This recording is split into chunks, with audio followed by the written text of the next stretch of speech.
Diálogo Franco está presentado por Diesa, Aseguradora del Este, Indega, Cooperativa Chortizer, Energía Alternativa, Panchita G, Cooperativa Multiactiva Neuland, Servicios Médicos Migone, Fundación Paraguaya, Urba Inmobiliaria, Portadora Roma S.A., Solución Logística, Fibra y Arte, Guayaquil S.A., Lauda y Cuatía Sasi.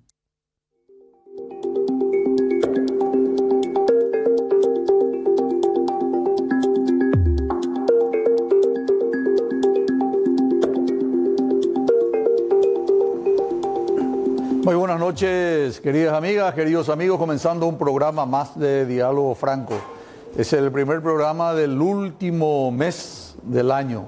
Ya ustedes ven la ornamentación, agradezco a toda la gente de producción, la gente del canal, por esta presencia de nuestro arbolito de Navidad. Hoy vamos a hablar de dos temas muy interesantes. Vamos a hablar de la vida del general Eugenio Alejandrino Garay, héroe de la Guerra del Chaco. Aparte militar, tuvo activa participación como Cancillería, estuvo como embajador ante los gobiernos de España, Francia, Inglaterra, también estuvo en Bolivia, fue periodista, entonces es una persona que tiene mucha faceta. El general Eugenio Alejandrino Garay es una persona poco conocida y que merece ser conocida, sobre todo en su ámbito familiar. Vamos a hablar ahora con la nieta, que es Eugenia Alejandrina Garay. ¿Qué tal, doctora? ¿Cómo está? Buenas noches. Federico, María Eugenia. Un honor para mí estar en tu programa. Siempre vemos, es muy interesante y vos sos un versado en historia. Eso te habrá dicho Ricardo. No. Ella es la esposa del doctor Ricardo Caballero Aquino, que es nuestro habitué, ¿verdad? Entonces agradezco la gentileza. Hoy me dijo mi hijo, ¿cómo te animas a ir con Federico, mamá, que es un genio en la cuestión historia? Y le dije, mi hijo, no va a agredir al invitado. Yo, no, vamos a pasar bien, María Eugenia. Humildemente me presento, yo no soy historiadora, soy novelista. Y para hacer mis novelas sí investigo, porque tengo novelas históricas. Digamos todo el arsenal que tiene María Eugenia. Acá podés poner eso, por favor. Impresionante el arsenal. También le escribo para los niños. Mira, yo varios de ellos ya compré. Suelo compartir con mis nietos. Qué suerte. Y es una forma animada de aprender la historia, sí. Así que me encanta, te felicito. Sí, gracias. Te felicito. Nosotros tenemos que entrar en tema porque si comenzamos a hablar de tus libros vamos a perder todo un programa, así que te invito a otro diálogo en otra ocasión. No, encantada. Yo traje una ayuda a memoria porque la vida de mi abuelo es tan quijotesca que es imposible memorizar todo lo que hizo. Es para una miniserie de Netflix que tendría un éxito porque la gente va a decir, pero qué imaginación desbordante, esto no puede ser cierto. ¿Quién va a caminar 70 kilómetros con 60 grados de calor y sin agua? Esto no es verdad. Es verdad. Y ahora Federico me va a empezar a hacer las preguntas. Saludo a toda la enorme audiencia que tiene Federico. Bueno, María Eugenia, la familia Garay Argaña es una familia muy consustanciada con la historia. Sí. ¿Puede explicar un poco el origen de la familia Garay? ¿Tiene ancestros en la época del Paraguay colonial incluso? Sí, ya? Efectivamente.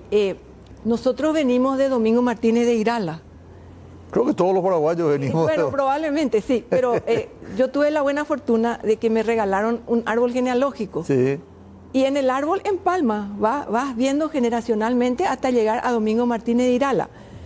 Y mi abuelo Eugenio Alejandrino Garay Argaña es primo de Julio Correa y es primo de Mikoski. Porque Mikoski casa con una Argaña, o sea, primo político. Mikoski es el que hace los torpedos cuando la guerra del 70. Claro, es polaco. Creo que era. Era un conde polaco, ¿verdad? Sí, estuvo al servicio del Paraguay. Casa con Petrona Argaña, que es hermana de Hipólito Argaña, que es el abuelo de mi abuelo. Y Hipólito Argaña muere en Humaitá, en la Laguna Verá, en el cruce de la Laguna, que es el libro, ¿verdad? Está todo documentado. Entonces el origen de la familia ya se remonta con varios, diríamos, vetas en términos de madera que estoy viendo ahí, varias vetas de mucha historia de parte de la familia Garay Argaña. Sí. Eugenio Alejandrino es hermano menor de Blas Manuel Garay. Sí, efectivamente. La abuela de él, Nemesia García de la Peña, estamos emparentados con los García de la Peña. ¿Con el presidente Peña también? Por lo visto. Nemesia García La Peña casa con Hipólito Argaña. Sí. Y bueno, de ahí nace el parentesco con todas estas ramas que te estoy contando, ¿verdad? De Julio Correa. Pero Constancia Argaña, la mamá, murió muy temprano, ¿eh? Constancia Argaña y Nemesia son residentas, porque el marido de Constancia, Hipólito, muere en el cruce de la Laguna Vera. Entonces ellas se van como residentas. Constancia muere Blas nace en 1873, Eugenio en 1874, y Juan Jorge, que muere en 1930 por ahí, joven muere, nace en 1876. La madre muere en el 78. A la flauta. Que hubo una epidemia, estuve investigando, pero puede que no sea cierto lo que encontré, de fiebre amarilla, y esta mujer que aguantó toda la guerra y que era residenta, muere de fiebre amarilla y deja a los 3 huérfanos. Digamos. Ahí Nemesia los agarra, los lleva a Pirayú, y ahí crecen con la imagen del general Díaz, que era de Pirayú. Y ellos de siesta se escapan y se iban al campamento Cerro León, como haría cualquier criatura. Y yo creo que de ahí se les insufla ese patriotismo que tenían Blas y Eugenio. Sí. Y bueno, y aprenden el Tiene telégrafo. mucha lógica. Porque el tío Ladislao Argaña trabaja en el telégrafo. Por Sí. eso que doña Nemesia va allá con las 3 criaturas. No te olvides que los aliados raptaban criaturas. Entonces la familia Garay Argaña crece con la hermana de la mamá. Que es, Con la madre de la mamá. Con la mamá, con la abuela. Con la Doña abuela. Nemesia. Con doña Nemesia Argaña. Y doña Nemesia había recibido una esquirla, vaya a saber si en la columna, en la pierna, y quedó en silla de ruedas. Después de ser residenta, era pobre señora. Y bueno. Y ahí él estudia sus primeras letras en la escuela de Pirayú, y ahí es remitido al Colegio Nacional de la capital. Exacto. Primero Blas, y después muy de cerca ya le sigue Eugenio Alejandrino. Sí, efectivamente, vienen acá e ingresan al Colegio Nacional de la capital, que tenía una excelente enseñanza. Tal es así que mi abuelo habla inglés y habla francés. Y por eso que lo comisionan a Europa, porque hablaba los idiomas, ¿verdad? Y después te voy a contar cuando se va de espía al norte de Vámonos por parte. Bueno, ingresan al Colegio Nacional, que es cierto, tenía una educación diferente, funcionaba entonces en el Colegio Nacional de Niñas, y era prácticamente pupilo, estaba todo el día, entonces Sí. tenían una doble escolaridad. Sí. Y el nivel de formación es un nivel diferente. Formó parte tanto Blas como Eugenio Alejandrino de lo que se conoce como el novecentismo. No sé si formaron parte, pero colaboraban con todos los Claro que sí. periódicos y supongo Claro que sí, ¿verdad? Sobre todo Blas, Sí. sobresalió nítidamente Sí. en el periodismo y fue una de las figuras más notables, ¿verdad? Además, autor de varios libros, Sí. incluso estando en Europa. Vamos a hablar un poco de Blas. Sí. ¿Por qué muere tan temprano? Era una muerte... Bueno, allí existió un entuerto terrible porque José Mateo Collar, cuando las minas de Ibicuí son tomadas, que el delator era Molinas Pucú, pasan a degüello a toda la guarnición, pero a José Mateo Collar lo mandan a Asunción a curarse. Entonces quiere decir que él ya estaba en contubernio con Hipólito Coronado, creo que se llamaba el uruguayo que asaltó Coronado. Coronado, y los legionarios que estaban ahí. Y pasaron a degüello a toda la guarnición.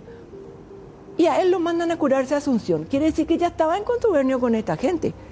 Y después ya empieza, cuando llegan los préstamos de Inglaterra en el 71 y 72, él forma parte del gabinete de Jovellano, y según las malas lenguas y la mía que la repite, se comen los préstamos. Sí, fue acusado. Fue acusado. Bueno, y empieza, después hace un negociado con folletos que denuncia de CUD en su periódico, en esa época. La ¿verdad? regeneración. La regeneración, pero imagínate la época. Y sigue empotrado en el Poder Judicial este señor. Sigue empotrado. Y eso es lo que Blas le cuestiona a Aceval cuando llega a la presidencia, que llega apoyado por los colorados, a los que después le traiciona. Bueno, entonces les cuestiona y le dice, pero ¿cómo este señor, que nos reúne los requisitos para estar en el Poder Judicial, va a seguir en el Poder Judicial? Y le prueba en las páginas de su periódico. ¿Vos te referís ya a Blas? Blas le prueba. Blas retorna de España y funda un diario. Se llamó La Prensa. La Prensa. La Prensa. Entonces, Antes estuvo en Patria. Sí, no. Ellos colaboraban con varios periódicos de la época. Sí. Bueno, espera, Federico, porque si me pierdo es tanta la No, historia. pero vos sabés, pero la gente que está al otro lado del televisor no sabe. Entonces él, desde su diario, encabeza una cruzada denunciando la corrupción del papá, del ministro. Del ministro José Mateo Collar. Claro, Entonces Néstor Collar le empieza a amenazar. el hijo. El hijo de José Mateo Collar. Correcto. Néstor, de 17 años.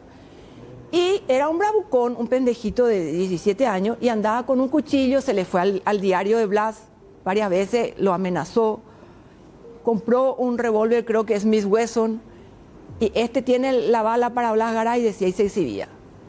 Y como si era menor de edad, ¿cómo permiten eso? ¿Cómo el padre permitió eso? Y el coronel Escurra, que era ministro de Hacienda de Urquiza, hace una fiesta de cumpleaños, le invita para ir a Villa Ayes y van ambos. Tanto Blas Garay. Le dicen a Blas, no te vayas. Bueno, pero él se fue. Sí, no te vayas porque este chico anda amenazándote que te va a matar. ¿Qué estaba denunciando Blas? Otro negociado que vuelve a ser este señor Collar, otra vez empotrado en cuestiones judiciales y siempre con cargos, ¿verdad? Estuvieron farreando en Villa Ayes, probablemente bebida espirituosa de por medio. Que había una epidemia, que no tenía que haber hecho la fiesta, se tenía que haber prohibido. Bueno, lastimosamente no le podemos preguntar más a los que estaban ahí. Pero sí, había lo una que quiero ir al final de la película, una muerte absurda, la de Blas Garay. Entonces allá entran, no sé qué hacía este chico de 17 años en ese cumpleaños. Estaba invitado. Ridículo. Y le invitó el coronel Escurra, entre correligionarios quedó todo eso. Bueno, ridículo porque un chico de 17 años no sé qué hacía ahí. Bueno, muy bien. Y lo empieza a interpelar, a hablar. Entonces Blas le dice, vamos afuera a arreglar. Y se van afuera y con Blas se va Leandro Avente Mikoski. Leandro Avente Mikoski, que es su primo por Argaña Mikoski. Y ahí discuten, llegan a los puños, Blas lo tumba, Blas parece que era robusto y el otro parece que era muy enclenque. Lo tumba Tenía 26 años, tenía 9 años más. Parece que tenía buen físico. Y lo tumba y se da vuelta y dice, bueno, se finalizó y va a entrar a la casa y se lía los pies en un alambre de púa que estaba enrollado a la entrada y había mucha oscuridad. Entonces, en ese momento, Leandro Avente ve que el otro saca algo de la bota y se da vuelta y ve que es un revólver y se le tira encima. Entonces forcejean y el primer balazo va al muslo del agresor, de Néstor.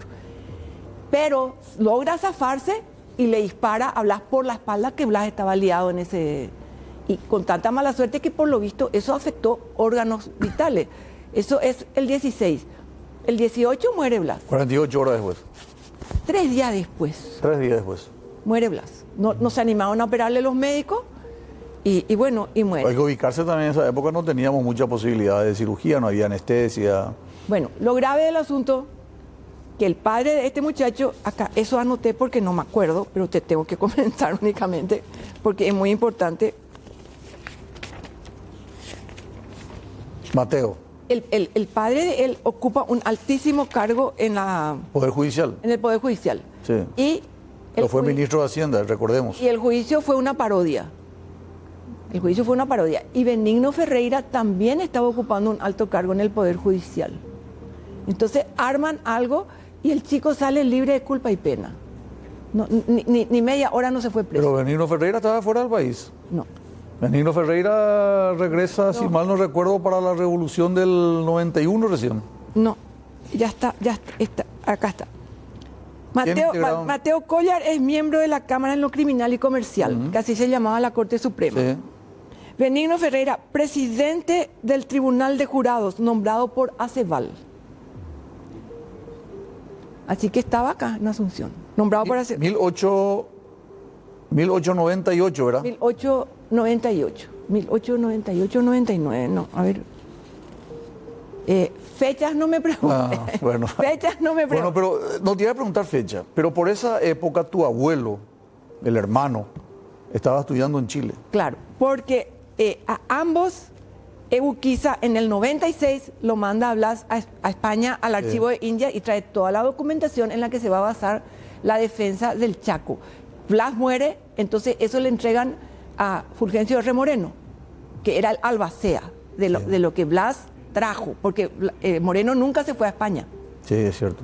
Esas memorias que publica Moreno tendría que tener la gentileza de poner que son documentos que trajo Blas, porque él nunca estuvo en el archivo de no India. tuvo tiempo de completar su publicación, es cierto eso es cierto. Bueno, esas son todas las Creo cosas. que tiene 3 publicaciones.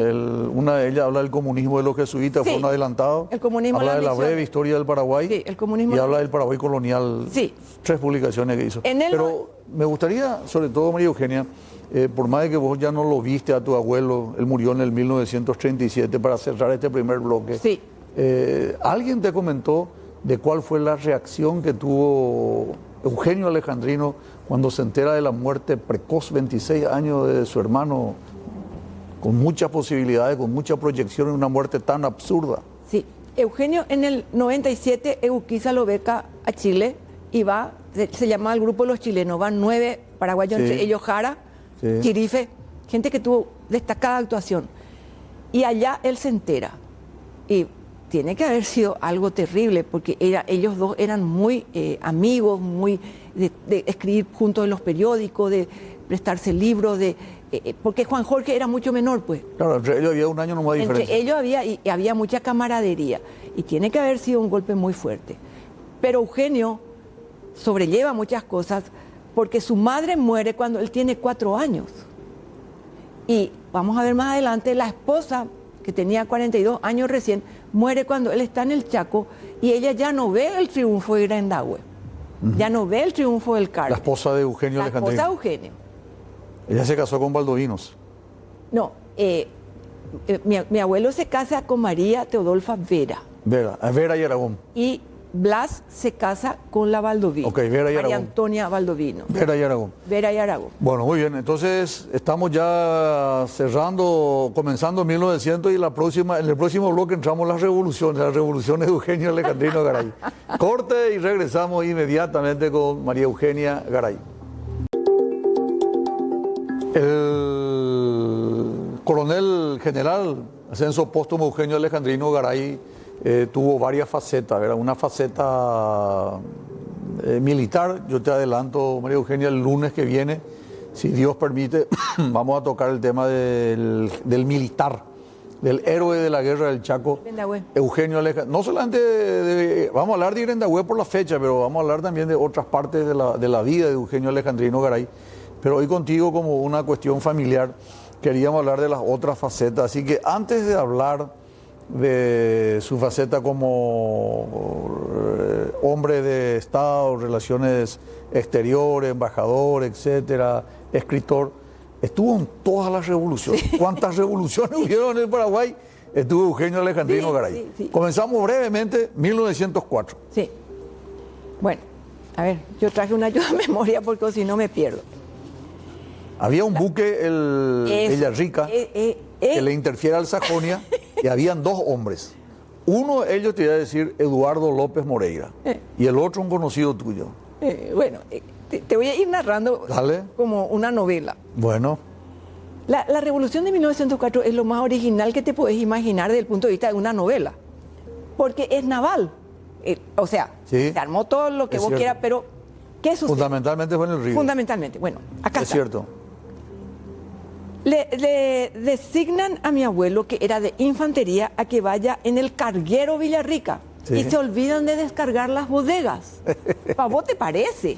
Bueno, entonces cuando ellos le decían a la izquierda, el barco hacía así y se iba a la derecha. Ahora adelante y se iba atrás. Porque claro, si tenía la bodega llena, muy bien. Viene el Sajonia o vapor bombero armado hasta los dientes por los argentinos. Porque siempre los argentinos estaban en las revoluciones a favor de los liberales. ¿Por qué? No sé. Pero ¿Y es que, por qué los brasileños estaban con los colorados? claro, bueno, pero por lo menos los brasileros no armaban el vapor, ¿verdad? Muy bien. No, lo hacían en vivo, en todos los cuarteles. Bueno, muy bien. Todas las revoluciones se metían brasileros y argentinos. Es cierto, eso es lo que decía, es cierto. La del comandante Mola, la otra, siempre se metían. Todos los brasileños. Todos se metían. Después, si me preguntás el origen del partido, el color rojo te iba a contar, pero no, es nuestro tema. Vamos a continuar Bueno, con eso. Sigamos. Entonces, el gobierno le pide a Eugenio que Sí. vaya a encontrarse con los revolucionarios en el barco y va A la altura de Pilar, más o menos. sí. La gente cuando se entera que va a haber una batalla en el río, traen su silla, traen su sombrilla, traen su tereré, y se sientan. ¿A vos te parece lo inconsciente? Se sientan en la orilla a contemplar. Era el Netflix de la época. Sí, se sientan a contemplar la lucha de los dos barcos en la Bueno, era el diálogo franco de la época, no había diálogo franco, entonces la gente tenía que sentarse a ver. Corrían el peligro de muerte, pues si se Sí, tiraban. quedó muy mal herido él, ¿eh? Bueno, lo cierto es que él queda muy mal, muere el que dirigía el barco de Villarrica, muere, entonces asume Eugenio. Pero Eugenio no era marino, Era infantería. era infante. Bueno, muy bien. Resumiendo, los otros hacen un abordaje ¿Qué? y ahí lucha cuerpo a cuerpo y Eugenio recibe 17 heridas. Se rinden, por supuesto que una persona con 17 heridas, y la que estaba de mucha gravedad era la herida que tenía en el vientre. Entonces, los traen hacia el Cabildo de Pilar y los dejan en el piso del Cabildo de Pilar. Es mentira que hubo un hospital de sangre, es mentira que los atendieron porque yo tengo la prueba. Dejan que se mueran ahí. El compadre de Eugenio, que era don Fermín Silva, que vivía en Pilar, se entera. Entonces esa noche, acompañado por Pachí, su jardinero, su ayudante del campo, secuestran al herido. Mientras las tropas están celebrando con prostitutas, con alcohol, con asado a la estaca, no se dan cuenta que roban el casi cadáver que se estaba desangrando y secuestran el herido. Y lo traen a la casa de don Fermín Silva.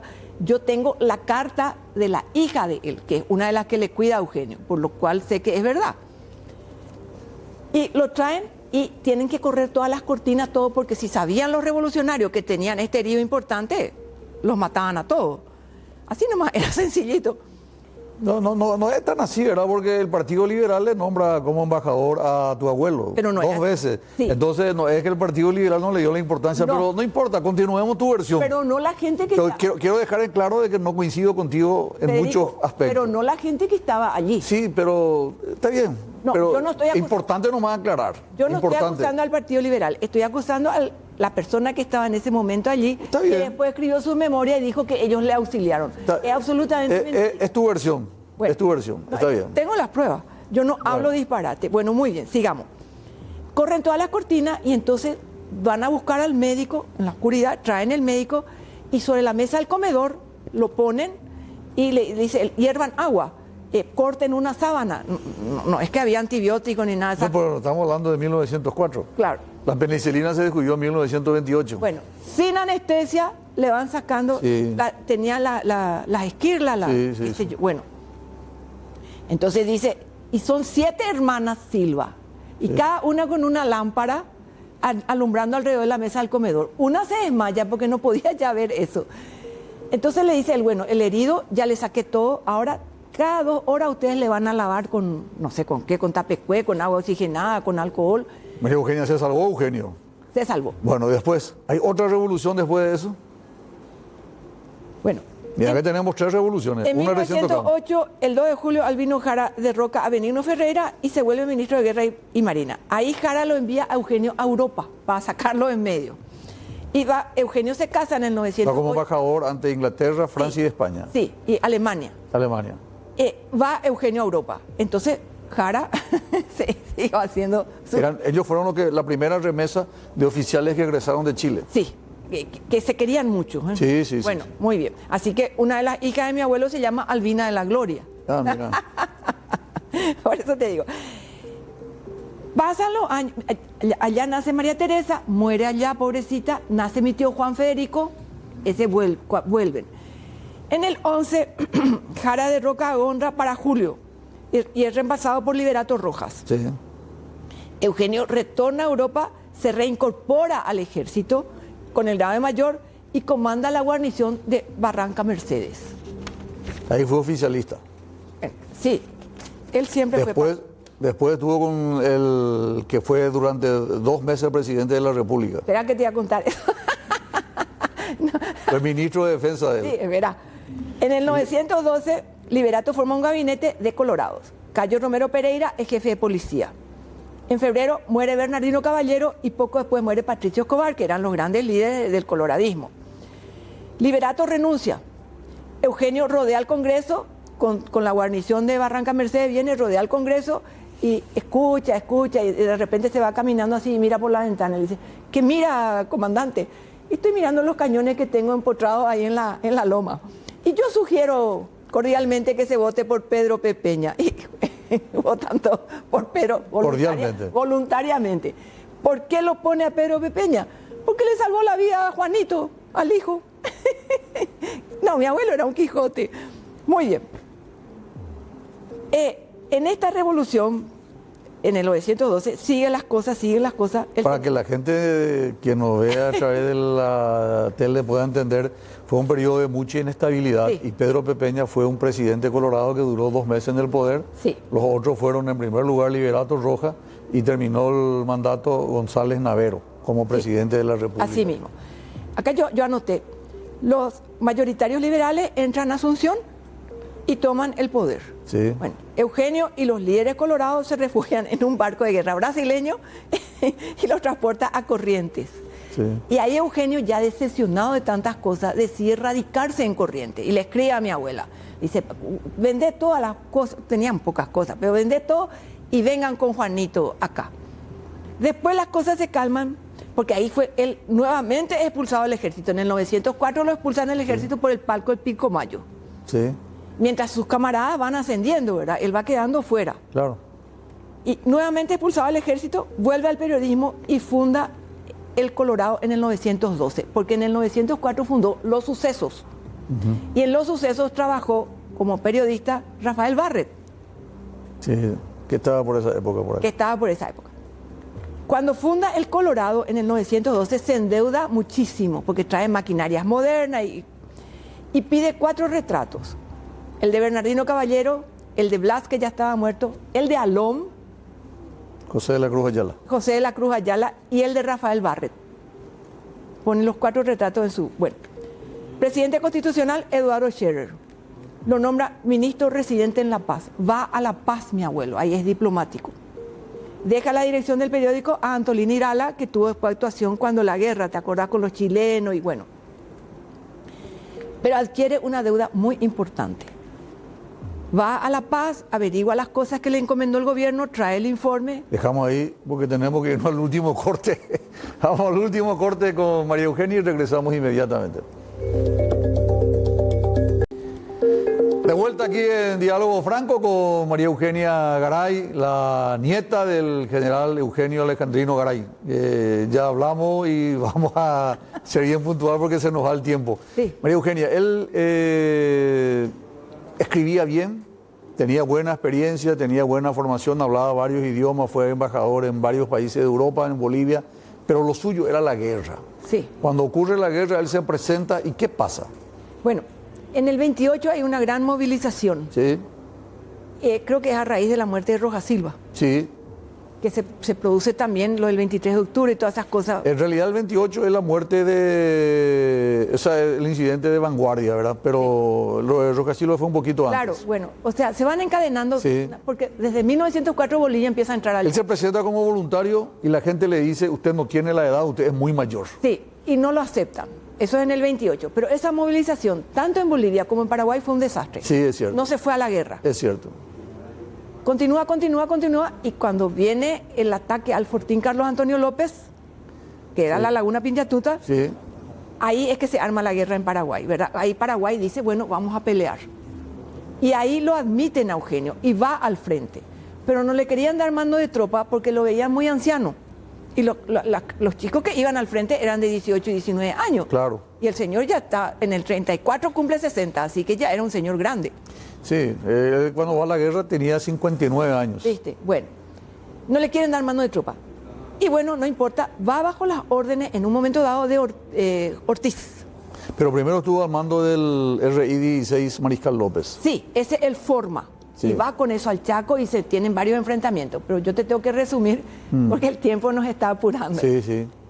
Entonces llega un momento en que este Ortiz no le quiere dar mando de tropa, pero mi abuelo de siesta salía a recorrer y veía qué pasaba. Y viene y le dice, y vienen también los patrulleros, ¿verdad? La gente que... Y le informan a Ortiz que hay muchísimos bolivianos alrededor. Y él no hace caso. José Ortiz. José Ortiz. Entonces, mi abuelo le dice, nos van a emboscar, porque hay tropas por acá, tropas por allá, nos van a... Corralito creo que se llama cuando entran así y después ya se le vienen los... Envolvimiento. Bueno, un envolvimiento, corralito. Sí, corralito. Vienen así. Está bien dicho. Fabuloso. Y no le hacen caso. Entonces, cuando no le hacen caso, previo a la batalla, mi abuelo se desmoviliza porque él era voluntario, era de reserva, no, era militar de carrera, era voluntario. Entonces, él vuelve a Asunción. Se produce el desastre de Stronge, tal como él vaticinó. Y ahí Eusebio Ayala lo hace llamar. Mi abuelo estaba en el Unión Club con unos amigos. Y se van caminando al palacio, ¿verdad? Que quedaba cerquita. Y ahí le dice, Garay, le voy a dar mando de tropa, vuelva. Se cumplió lo que usted vaticinó de Stronge, fue un desastre. Y ahí cae el mariscal López, pobrecito, lo emboscan los bolivianos y cae, que resisten todo lo que pudieron, le tiraban hielo de los aviones. Bueno, muy bien. Entonces mi abuelo vuelve al Chaco y ahí le dan el mando de la 8ª división. Y le dice, vamos a cubrirle todos los gastos a su esposa. Le dice, mi esposa es la esposa de un soldado, no se preocupe. Vuelve al frente y allí empieza una seguidilla de victorias de la 8ª división. Por eso él es el patrono de la infantería paraguaya, porque su 8ª división solo va obteniendo victorias tras victoria. Una de las más resonantes es la del Carmen el 16 de noviembre, que es el día que se celebra el Día de la Infantería Paraguaya y es el cumpleaños de Eugenio. Y eso es el 16 de noviembre. Y el 8 de diciembre él ya toma el Grandahue. Del 16 de noviembre, ahí va a Puerto Siracua, va en un avión de Estigarribia y el primer condecorado en el Chaco es Eugenio. Eugenio y Rafael Franco. Sí, pero Rafael en ese momento no tenía por qué ser condecorado. En ese momento, ¿verdad? Yo no digo... Fue un gran... Le condecoraron a los dos. Fue un gran militar. Sí, sí. Pero en ese momento, pero muy bien. Fabuloso. Era el comandante de cuerpo, era el jefe de Eugenio Alejandrino. Sí, era el jefe del segundo cuerpo. Correcto. Sí. Bueno, y ahí, no sé si tenemos tiempo. Ya, estamos 2 minutos para cerrar. Bueno, y ahí toma los postos de Agua y Rendahue. Sí. Y se produce el descalabro del grandioso cuerpo de caballería del coronel David Toro. Claro. Y mueren, no se sabe cuánto, algunos dicen 4.000, otros dicen 10.000, otros dicen 13.000. Los pobres bolivianos que se quedan sin los jefes, porque los jefes salieron todos corriendo. Picada de la desesperación. En la picada de la desesperación. Es cierto. Pero lo fundamental, que el agua y Rendahue le queda a Paraguay. Claro. Y el que tenía el agua, tenía la victoria. Correcto. ¿Cómo vas a pelear si no tenés agua en un territorio desértico? ¿Y qué anécdota tenés de algún dicho del general Eugenio Alejandrino? No, pero te puedo... Sí, cuando le dice, por favor, que se levanten y vamos a morir todos juntos en Rendahue. Pero yo si tengo tiempo te quiero contar una pequeña anécdota. Adelante. Va un conjunto de rock a rendirle un homenaje al abuelo Eugenio, hace poco, hará 3, 4 años, a Rendahue. Y iban a filmar y preparan todo, y acá vamos a filmar acá. Bueno, muy bien. Y empieza la film y todo se le volaba con un viento huracanado abajo de un árbol. Vamos acá, vuelve otra vez. Todo se le volaba. Hasta que finalmente mudan la filmación abajo del árbol. Y sale una persona que conocía y le dice, claro, ese algarrobo es el árbol bajo el cual descansó Eugenio Garay luego de la batalla de Rendahue. Así que vino el fantasma Eugenio y puso donde él quería la filmación. Qué bueno, interesante. La verdad que yo no conocía esa parte. María Eugenia, te agradezco de corazón. No, yo a vos, Federico, muchas gracias por brindarme este espacio tan prestigioso. Muchísimas gracias. Y un homenaje a mi abuelo, a quien tanto quiero y tanto admiro. Más vale, héroe. Nos vamos con esto. ¿Por qué se le decía avión Puitá? Porque había un avioncito colorado, boliviano, que venía y ametrallaba y era insoportable. Y mi abuelo de siesta se ponía de soldado raso y se iba y recorría todo y preguntaba, ¿de por el violazo? Y preguntaba así las cosas y todos le contaban. Y él inventaba que él estaba buscando un pariente que vino y hablaba perfecto guaraní. Entonces ahí se enteraba que en tal parte faltaba la carne, que en la otra parte no le dieron el poncho, que en la otra parte no le dieron la caramañola. Y después reunía a los oficiales y le decía, usted no puso la caramañola y usted tal cosa. Y después yo cuento en la novela, pero como cómico, que él se sentaba hacia, pero eso ya invento yo, a mirar y veía que los oficiales decían, pero ¿de dónde se entera el viejo? ¿Cómo se entera el viejo de estas cosas? Y él se ríe, invento yo ya eso, ¿verdad? Bueno, gracias María Eugenia. Muchas gracias, muy amable. Gracias.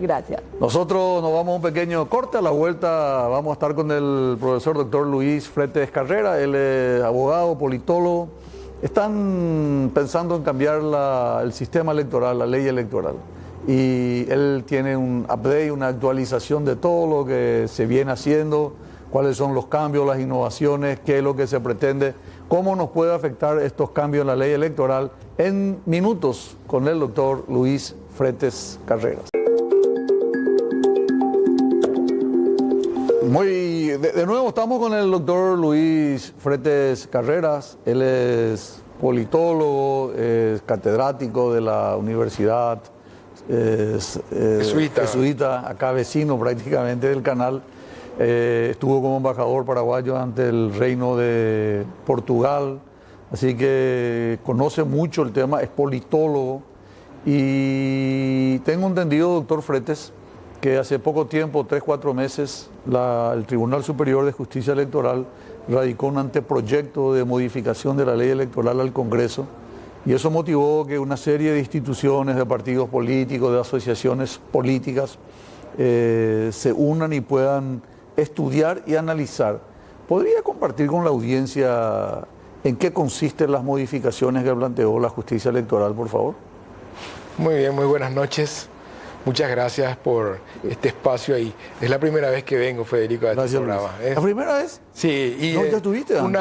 No, en la radio. Ah, en la radio. En la radio. Ah, en la radio. Pero la lección de historia que pasé hoy es fantástica, de verdad. Gracias, doctor. La verdad que no, yo soy el agradecido por la oportunidad de aprender.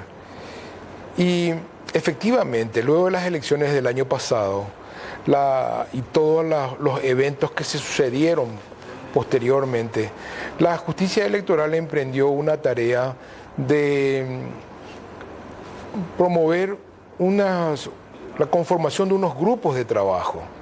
Y a principios de este año presentaron una propuesta de reformas y de adecuaciones tanto a la ley que organiza la justicia electoral como al código electoral, y lo divulgaron a partir de su página web y lo compartieron con los partidos políticos y con organizaciones de la sociedad civil. Estoy hablando en el primer trimestre de este año. Posteriormente, en agosto, van a hacer la presentación oficial de ese proyecto. Pero es muy importante lo que pasó antes, porque siendo presidente Rosell, él se encargó de promover una discusión bastante amplia sobre un proyecto que venía acumulado hace varios años, la misma justicia electoral, basadas en las recomendaciones que se habían hecho de otros procesos, particularmente de las misiones de observadores, tanto de la OEA como de la Unión Europea. Tanto 2018 como 2023. Del 2018 y 2023. Correcto. En la del 2018 hay que recordar que también tuvimos unas denuncias de fraude muy críticas y fue quizás el peor momento que vivió la justicia electoral en materia de credibilidad hasta ese momento conocida. Y es así que todos los indicadores, las encuestas, los estudios de opinión marcaban en el año 2019 como la institución menos creíble realmente.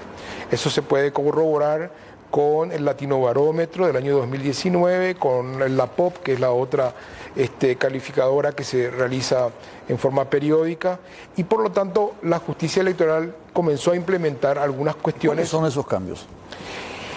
En realidad esa propuesta que presentó la justicia electoral es un conjunto de adecuaciones terminológicas, porque a partir del año 2006-2007 se modificaron algunas cuestiones que hacen al sistema de coalición entre los partidos y los movimientos políticos. Hay que recordar que originalmente nuestra ley electoral solamente permitía competir a los partidos políticos, sí, que años posteriores se habilitó que concurran los movimientos políticos con la condición de que se conviertan en partidos políticos. Y luego se habilitó la constitución de alianzas y de concertaciones, que es la última gran modificación allá por el año 2006. 2006-2007.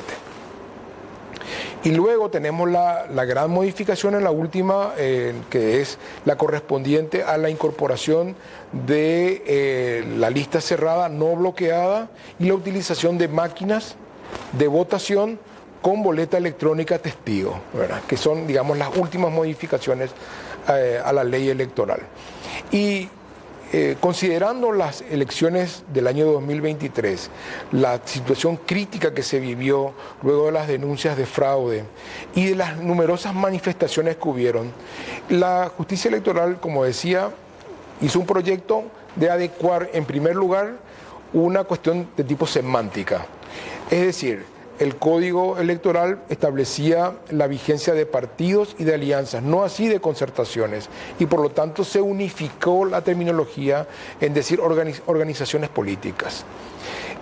A su vez, se promueven una serie de modificaciones también semánticas que suman más o menos 120, un poquito más de modificaciones. Cuando vos decís semántica, una persona que no conoce mucho la terminología... Es adecuación de términos. Pero da la impresión que es cosmética, que no es una modificación de fondo. No son modificaciones de fondo. Entonces no están de acuerdo ustedes. La misma justicia electoral, en el momento en que presentó en el mes de agosto su proyecto, afirmó que era una reforma de tipo técnica, de ajuste técnico, no así de cuestiones políticas, donde habían situaciones críticas.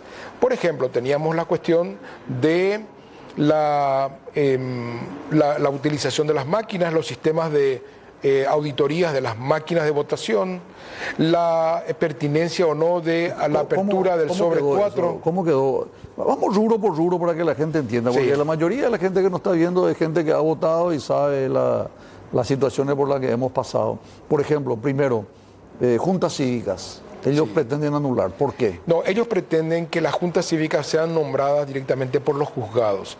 Cuando que las juntas cívicas, históricamente, está constituido por la designación de los partidos políticos. Me parece. Bueno, y eso sería un retroceso cambiar eso. En ese sentido, es porque el sistema electoral sobre el cual nosotros nos fundamos era el sistema del control mutuo. Pero ¿qué sucede? Que en el control mutuo no exime de la responsabilidad que tiene la justicia electoral de actuar como árbitro imparcial. Y ahí viene una nueva, orientación o una nueva tendencia en los sistemas electorales contemporáneos que se relacionan con la incorporación de los ciudadanos a los procesos electorales. Como es en otros países, por ejemplo. ¿Están integrados por ciudadanos paraguayos? No, están por ciudadanos designados por los partidos políticos. Y claro, los partidos políticos son los que están justamente garantizados por la propia justicia electoral. No, hay otros sistemas que permiten la participación por sorteo del ciudadano común y corriente. Bueno, pero eso... Y entonces se convierte en una carga pública porque se presume... Al estilo argentino, en el caso argentino, en el caso uruguayo y hay muchos otros países entonces, que utilizan. ¿La justicia electoral qué plantea y qué plantean ustedes? No, la justicia electoral lo que planteó es designar ellos los miembros de las juntas cívicas. Los partidos políticos, bueno, eso te decía, que a partir de esa presentación a principios de este año, los partidos políticos constituyeron lo que se llamaba la bancada democrática, constituyó un grupo de análisis y estudio de las propuestas de reformas. Y ahí es donde nosotros nos dimos cuenta, a mí me invitaron desde el Partido Liberal Radical Auténtico a integrarme, por propuesta del presidente, a integrarme a ese equipo técnico y ahí nosotros planteamos que necesitábamos abordar otros temas que no estaban contemplados en la propuesta de la justicia electoral y que necesitábamos plantear cuestiones vinculadas a los sistemas de auditorías de las máquinas, a los sistemas de control de... Pero por eso digo, me gustaría, yo entiendo eso, pero vamos a irnos puntualmente, ¿verdad? El tema de para cerrar, el tema de la Junta Cívica, hoy día los partidos deciden. Y ahora va a quedar a cargo de la justicia. No, ese es un proyecto ¿Ustedes están de acuerdo con eso? No, están de acuerdo. Dentro de nosotros no estamos de acuerdo con eso y nosotros planteamos dentro de del comité, del grupo de trabajo de la bancada democrática o de los partidos que están en la oposición, hemos planteado que los partidos designen a los representantes, o que definitivamente se habilite a los ciudadanos a integrar esas mesas y esas juntas cívicas. Bueno, es una alternativa. El segundo punto, la utilización de las máquinas de votación.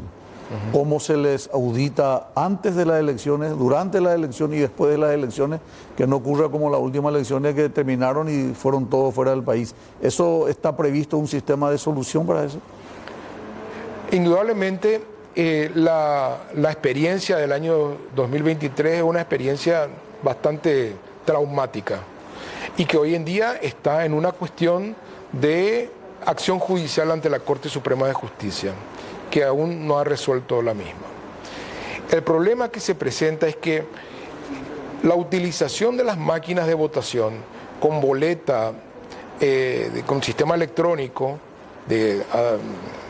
donde se establece, tiene un chip ahí para poder, digamos, almacenar por el dato. El desbloqueo de listas. Es utilizado en varios países, y en la Argentina, en la provincia de Salta, es la que tiene, digamos, la mayor trayectoria. Y las auditorías de este tipo de máquinas tienen 3 etapas. Tiene una etapa previa, tiene una etapa durante el proceso electoral y una etapa posterior al evento electoral. Esa es la pregunta. Y en nuestro país se ha hecho una verificación, una auditoría a través de una entidad asociada a los organismos electorales latinoamericanos que se llama CAPEL. Es la que hizo la auditoría previa a la elección y se hizo sobre lo que se llama el demo, no sobre la versión final. Y con esa auditoría es que nos fuimos a las elecciones.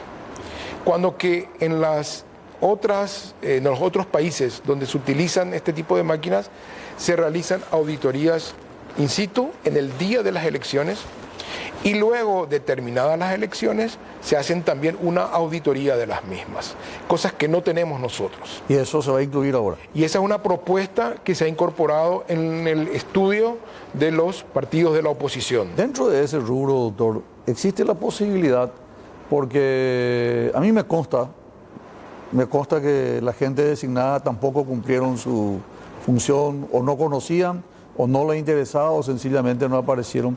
¿No se podría, como es una cuestión absolutamente técnica, pedir, por ejemplo, a la Universidad Nacional Asunción, a la Universidad Católica, que sean 2 organismos los que auditen todo este proceso preelectoral, electoral y postelectoral respectivamente? Sí, tiene sentido y es hasta lógico pensar que no solamente los partidos deben auditar las máquinas, también tiene que auditarla la sociedad civil, las organizaciones de la sociedad civil que trabajan, las universidades técnicas. Pero hay una cosa también, Federico, que hay que considerar, y es que el proceso electoral en todo momento tiene que ser fácil, entendible y manejable por un ciudadano común, que no necesite ser ingeniero, que no necesite ser informático. Pero es bueno que ese proceso previo sea analizado por un ingeniero. Muy bien, pero para eso el votante sí que sea sencillo, pero las condiciones, las reglas de juego tiene que ser un ingeniero. Por supuesto. Un ingeniero informático.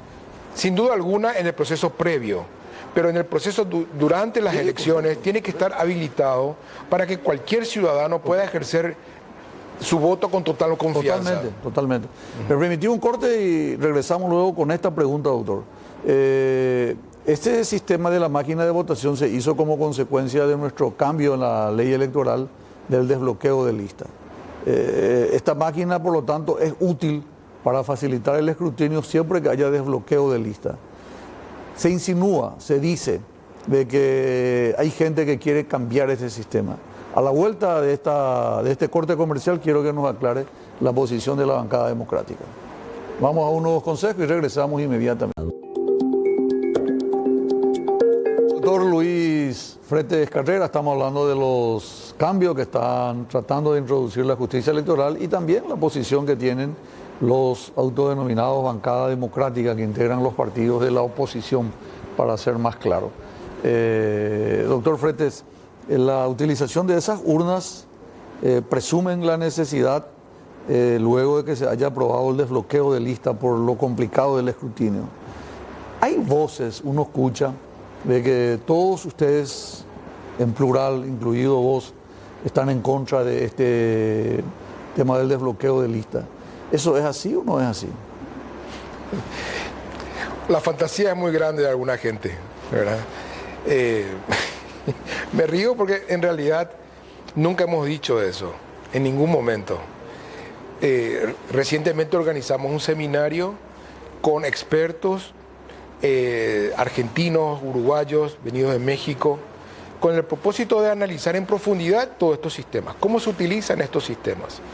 Y por supuesto que hay gente que tiene diversas opiniones sobre el bloqueo o el desbloqueo de las listas. Lo tuvieron antes de la modificación y lo sostienen ahora, ¿verdad? Hay muchos argumentos a favor y muchos argumentos en contra. Nosotros, los que organizamos el evento y los que participamos en la mesa de debate, en la formulación de la ley, en ningún momento hemos planteado la modificación del sistema de la lista cerrada no bloqueada.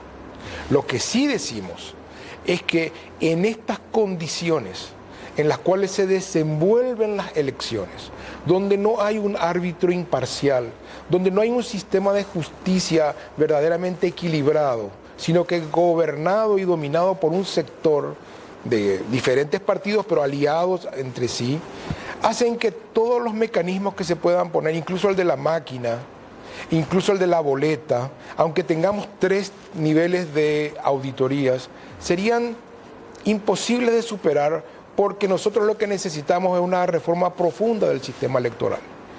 Y entonces ese sistema electoral significa, en primer lugar, tener igualdad de condiciones para competir.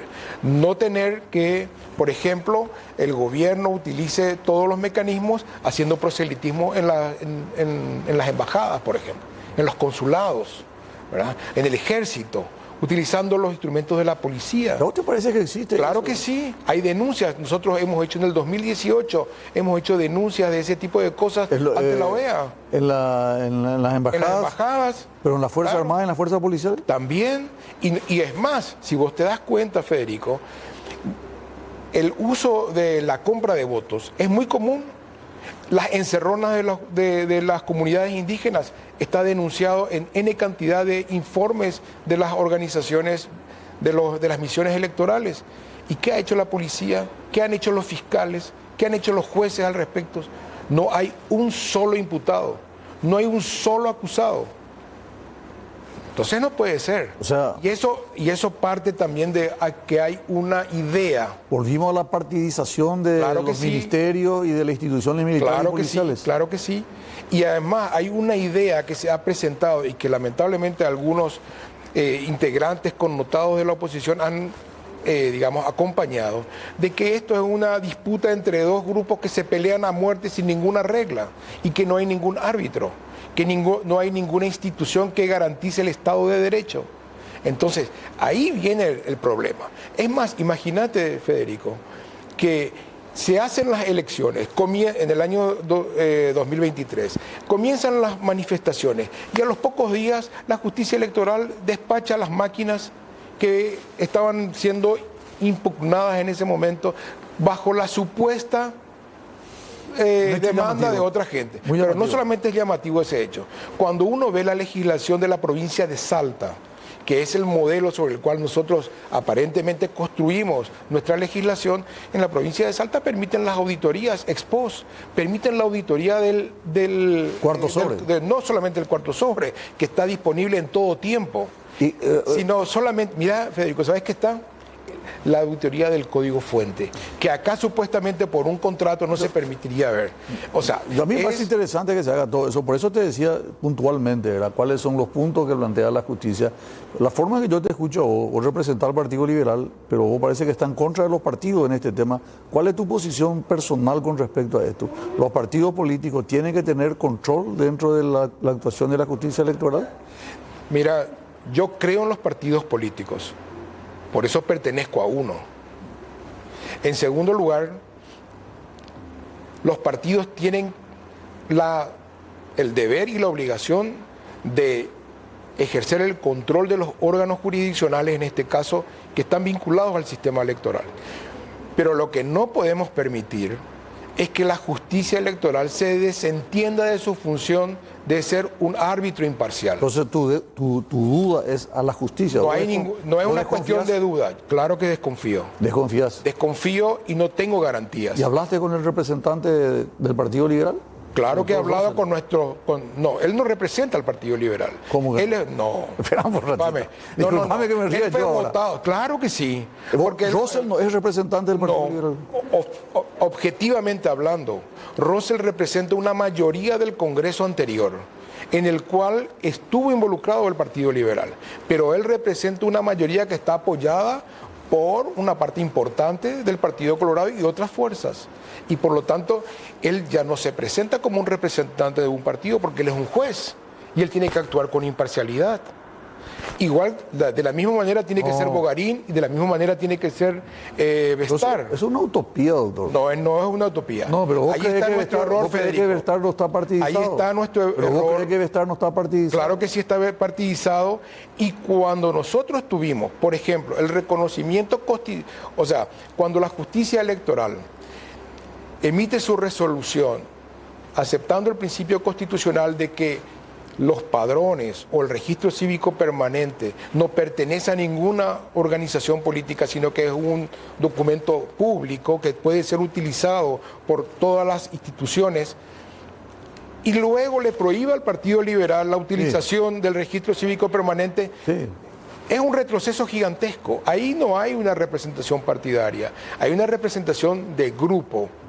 Y por lo tanto, creo que si nosotros cuestionamos el actuar de la justicia electoral y cuestionamos este sistema electoral que lo único que hace es garantizar la victoria de un determinado grupo, nuestra función desde un partido político serio es el de proponer una alternativa. Pero por supuesto. Y una alternativa racional. Pero más vale. Y una alternativa que esté fundada en prácticas que han tenido éxito en nuestro país y en otros países. Eso es lo que quería escuchar, cuáles son las modificaciones, cuáles son los puntos que ustedes, como bancada democrática, como oposición, están planteando para revertir esta situación. Sí, nosotros creemos... Pero permitime, nos vamos al último corte. Vendemos y regresamos con el doctor Luis Fretes Carreras. Parte final de la programación del día de la fecha, estamos con el doctor Luis Fretes Carreras. Interesante, siempre digo que es una lástima que no se filma todo lo que se dice en el corte. Doctor Fretes, ya nos quedan 5 minutos para cerrar el programa.